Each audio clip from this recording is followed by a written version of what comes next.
வணக்கம் உறவுகளே, ஒரு படியா மதில் உடைச்சாச்சு.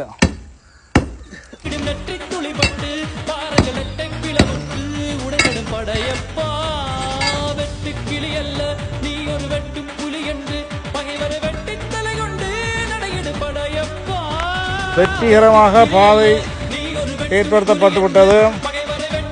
வலது காலை எடுத்து அளவுகள் வந்தாச்சு.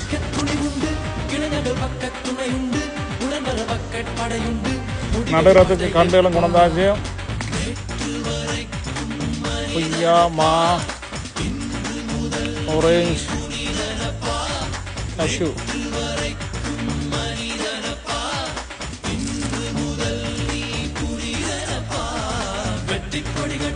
மலைகளை முட்டும் வரை முட்டு லட்சியம் எட்டும் வரை எட்டு படையெடு படையப்பா.